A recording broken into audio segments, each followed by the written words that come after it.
माझं नाव संजय सोनवणे. मी एक career adviser, एक मोटिवेशनल स्पीकर आणि एक आपल्या स्वतः कम्प्युटर इंजिनियर आहे आणि आपल्या 2 ऑर्गनायझेशन्स आहेत. गुरु कम्प्युटर नावाने, पहिली शुभम कम्प्युटर नावाने होते. तर मी आपल्या मित्रांचा जो आनंद आहे किंवा भावाचा जो आनंद आहे त्या आनंदामध्ये तुमचे जे विचार आहे, जर तुम्ही खरंच आमचा सपोर्ट केला तर त्या सपोर्टबद्दल तुमचे विचार मित्राबद्दल काय, म्हणजे नवनाथबद्दल तुमचे विचार कसे आहेत त्याबद्दल तुम्ही सांगता. निवडणुकीच्या काळात निवडणूक अनेक डेंजर होती, पण वार्डात काम काही झाले नव्हते. त्याच्यासाठी आम्हाला नवनाथ शेटला आणणं गरजेचं होतं. इथं काम जवळपास 15-20 वर्ष आले, काहीच कामं झाली नव्हती आणि काही बदल घडत नव्हते. त्यासाठी आम्ही नवनाथ शेटला या वार्डात निवडून. म्हणजे असं वेगळं काय वाटलं, समजा तुम्हाला असं वाटतं हे काम नव्हते, बरं आता हे काम होणार आहे, तरी पण त्या पाठीमागचा फक्त एक 5 वर्षापुरताच हा कालावधी आहे की कायमस्वरूपी हा कालावधी राहिला पाहिजे? काम करत राहणार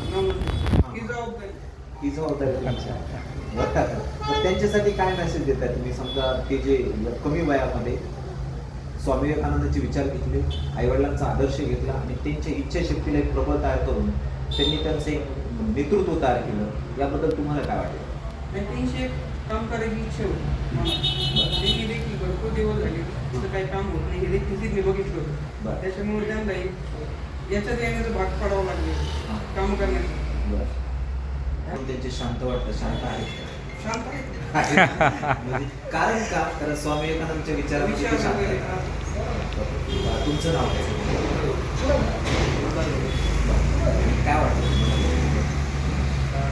बरे वाटतं. त्यांची इच्छा होती, म्हणजे या काम करण्याची भरपूर इच्छा होती, पण आता कामं करताना काही अडचण आहे, त्याच्यामुळं पद द्यावं यासाठी मी त्यांचा एक विचार करणार आणि त्यासाठी मग ते म्हणजे इलेक्शन लढवायचे. सगळ्या मित्रांनी साथ दिली, चालत. तर मग आता सक्सेस झाला, पण सक्सेसचा शेवट तर नाही झाला ना. आता काय चान्स भेटले. हां. तर मग आता याच्याबद्दल तुमचं काय ओपिनियन आहे? सक्सेस करण्याच्या मार्गामध्ये तुम्ही निश्चित तुमचं एक चांगल्या प्रकारचं मजबूतीकरण दाखवलं. जसं आपण म्हणतो ना, घर बांधताना बरोबर, मी समजा इथं 4 विटा ठेवल्या, त्या विटा पाडायला किती वेळ लागेल?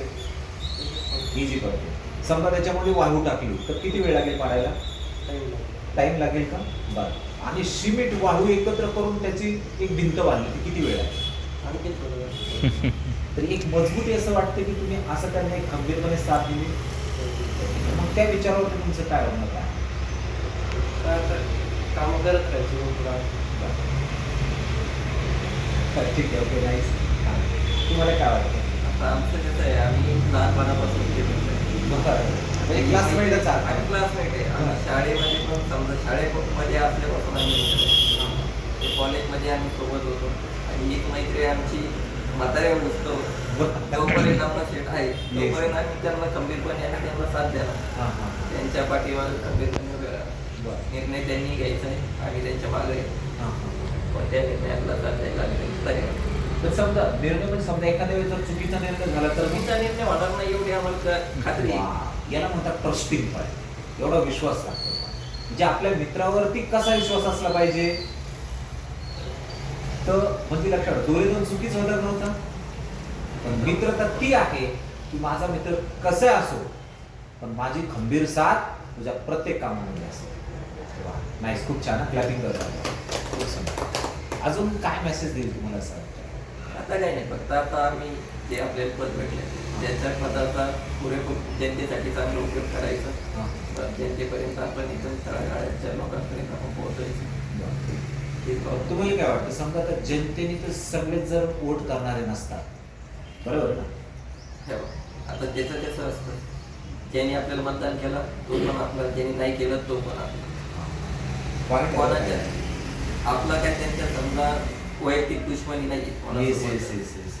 आज आपण त्यांचं काम केलं तर उद्या तेच लोक आपल्याला साथ देणार. हा पॉइंट आहे बरं का. नाईस. इथं काय पॉइंट क्रिएट होतोय पावर का? हो, एकदम बेस्ट पॉइंट. ज्यांनी आपल्याला साथ दिली तो पण आपला साथीदार आहे आणि ज्यांनी दिली नाही ना तो पण साथीदार बनवण्याची आता वेळ आलेली बरं, लक्षात ठेवा. बरोबर ना? कारण ही जर नियत असेल ना तर नियतीचे चमत्कार आपल्या लाईफमध्ये होतात बरं का, त्याला मिरॅकल्स म्हणतात. हा विचार सगळ्यात महत्वाचा. आवडला खूप छान बरं का. नाईस. येस. अरे वा, खूप छान. तुमचं काय ओपिनियन आहे? नाही त्यांना काय आयडियाच नसेल ना वॉच करशील हा जो विजय झालेला आहे या विजयाबद्दल तुमच्या विजयांचं प्रतीक किंवा विजयांचा विचारांचा काय मोल आहे? नवनाथ शेठ यांचा विजयाचा मूळ म्हणजे हा जनतेचा कौल झाला. जनतेने जे ठरवलं तेच नवनाथ शेठला कौल भेटलेला आहे नाही का. आणि नवनाथ शेठचं जे मार्गदर्शन हे खूप छान आहे. प्रत्येक माणसाला कसं वळवायचं कसं बोलायचं हे त्यांच्याकडं आहे. आणि त्यांची काम करण्याची जी जिद्द आहे ही म्हणजे खूपच मोठी आहे. शांत स्वभाव, त्यांचे वागणूक म्हणजे बोलताना आणि काम करण्याची त्यांची उमेद मोठी आहे खूप. त्याच्यामुळं असं वाटतंय की हा माणूस एक आपल्या हक्काचा माणूस म्हणून एजंतीने ओळखून घेतलं म्हणून त्यांना तो कौल दिला जनतेने. आणि त्यांच्या जे लोकांना कामाच्या अडचणी होत्या त्या इथून मागं कधी म्हणजे जे उमेदवार म्हणा कुठले काही पक्षाचे लोक म्हणा या लोकांना कधी भेटले नाही. प्रत्येकाच्या अडचणी असतात. त्या अडचणीला फक्त आपण म्हणजे सगळ्या लोकांनी असं समजलं का बाबा आपल्या जे अडचणी आहेत हा हे फक्त नवनाथ शेठच एक आपलं काम करू शकतात. सगळ्यांनी जे विश्वास ठेवला हा नवनाथ शेठवर ठेवून जे नवनाथ शेठवर किती विश्वास ठेवून कामं केले किंवा आमच्यासारख्यांनी काही थोडीफार मदत केली आम्ही काही कामं केली म्हणजे ह्या गोष्टीतून सगळ्यांनी एकजूट होऊन कामं केले त्याच्यामुळे त्यांना ते यश मिळालं नाही का. याच्यात सगळं म्हणजे जनतेचा टोल चांगला बऱ्यापैकी भेटला. खूप छान नाही. बरं मी छोटीशी ॲडवाईस केली तर चालेल का तुम्हाला सगळ्यांना? बरं म्हणजे कसे माहिती आहे का नवनाथ शेठ नाव आहे ना बरोबर नाही वाटत. बरोबर. दुसरं ऑप्शन असं आहे दादा. जर महाराष्ट्रामध्ये विचारलं तर अजय दादाच म्हणतात नाव तयार झालं नाही. भाऊ काहीतरी म्हणत असतं ना आपण काहीतरी म्हणत असतं ना यांना घरी काहीतरी नाव असेल ना नाना असेल काका असेल ह्या नावामध्ये ही ताकद आहे. जसं काका म्हणलं तर नगर जिल्ह्यामध्ये काय नाव येतं? अरुण काका. अरे मग असं काहीतरी तर का तुमच्या मित्रातून एक तयार झाले पाहिजे. जस्ट ॲडवाईस करतो बरं का. बाकी तुमचं हे तुमचे शेठ म्हणतात ना त्या विचाराबद्दल माझं अजिबात काहीच मतभेद नाही. पण शेठ म्हणल्यानंतर दृष्टिकोन चेंज होतो. पण काका नाना भाऊ या नावामध्ये ना जी ताकद आहे ते नाव चेंज होतं. कारण त्या नावाचे अनेक लोक असतात बरोबर. पण अरुण काका जगताप हे एकच नाव आहे बरं का. दादा अनेक असू द्या पण अजय दादा एकच नाव आहे. तर मी रिक्वेस्ट करतो म्हणजे तुम्हाला बरोबर वाटते का? तर मग आता तुम्ही ठरवायचं तुमचं नामकरण. मी तर असं म्हणेन तर भाऊ म्हणा किंवा तुम्हाला घरी काही म्हणतात का असं म्हणजे बाकीचे घरातले तरी म्हणजे दादा काका दादाच म्हणतो. दादा म्हणा ना काय प्रॉब्लेम. दादा म्हणजे डॉन पण नाही होत बरं. संघर्ष नाव आहे त्याच्यामध्ये. तो संघर्ष तुमच्या समोर दिसतोय. कमी वयामध्ये कमी वेळेमध्ये जे तुम्ही स्ट्रगल केलं आणि त्या स्ट्रगल मधून त्यांनी त्यांचा एक लिडरशिप तयार केला. तर मग या स्ट्रगलला दादा म्हणतात. दादा भाऊ काका या नावामध्ये नम्रता आणि सहनशीलता असतात. त्याच्यामध्ये वात्सल्य किंवा प्रेम असतात. पण शेठमध्ये वाटणार नाही. तुम्हाला काय वाटतं? काय वाटतं? मी जे बोलतोय ते काय होतं बरोबर आहे. तर मग तुम्हाला वाटतं की नामकरण करायला पाहिजे? त्याच्या काळात तो म्हणजे हा एक विचार मी रुजवला बरं. भाऊ मी भाऊ म्हणतो बाकी तुमची चॉईस असू शकते. हा विचार मी रुजवलाय बाकी तुमचे विचार असतात. आता काय वाटतं दादा? म्हणजे नावाचं काहीतरी ब्रँड तयार करायला पाहिजे. आता नावनाथ दादा दोन मिनिटं काय जरी तुला म्हणजे दोन मिनिटं तर दाजींबद्दल काय वाटतं? दाजी म्हणजे एक ब्रँड वाढायची कसं काय बरं? कसं? चांगल्या प्रेरणा देणारी. हां कसं म्हणजे काय? वाईट वळणाला म्हणजे चांगलेच सल्ला देणारी. वाईट वळणारा नाही जाऊन देणारी अशी दाजी एकच आहेत का अजून दाजी आहेत? म्हणजे दाजी अजून एक आहे. बरं. पण मग दोन्ही दाजीमध्ये काय केलं फरक आहे. आहे आणि कमी वयामध्ये सक्सेस झाले कसा आनंद वाटतो? आनंद आहे. आणि सिच्युएशन मी आता बोललो 32 दाताच्या मध्ये भाऊ होते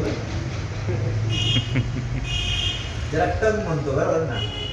त्यांनी तो टंग आहे ना एवढा पॉवरफुल तयार केला. Yes success. तर मला वाटतं असं खूप छान वाटलं. म्हणजे म्हणजे खरंच भाऊ म्हणजे छान वाटलं बरं सगळ्यांशी बोलून, विशेष करून तुमच्याकडून. आणि तुम्हाला असं वाटतं का हे जे मी आता बोललोय ते प्रथमच तुमच्या लाईफमध्ये असं विचारण्यात आलं? मी पण बस स्टँडमध्ये बोलतो. फर्स्ट त्यामुळं गुरु या नावामध्ये ताकद आहे. मी ॲज अ करिअर काउन्सिलिंग म्हणून त्यानंतर ॲडवाईस करत असतो, एक मोटिवेशनल स्पीकर म्हणून काम करतो, मोठं ऑर्गनाईज आपले इव्हेंट असतं त्याच्यामध्ये कधी असतो, ते जर तुम्ही आम्हाला इव्हेंट केलं तर 100% आणि विदाऊट हा पण आता हे 100% आणि पर्पज काहीच नाही घेतलं. आपल्याला स्वार्थ कमी आणि सार्थ जास्त शोधायचं. आणि मला वाटतं भाऊंच्या विचारामधून आता त्यांनी प्रॉपर्टीची काही कमी आहे पण त्याचं सामाजिक कार्य म्हणजे काय माहिती आहे का, सारखी म्हणायला स्वार्थी नाही. आणि ह्याच कार्याला कायमस्वरूपी टिकून ठेवणारा सगळ्यात मोठा मार्ग आहे. तर त्याबद्दल खूप छान वाटलं आणि मला वाटतं तुम्हाला मी जे ॲडवाईस केली याचा विचार करताल आणि हा विचार मला पण निश्चित ऐकायला भेटेल आणि त्यावेळेस आम्हाला बोलवतात की आपण व्यवस्था असेल. चालेल, धन्यवाद.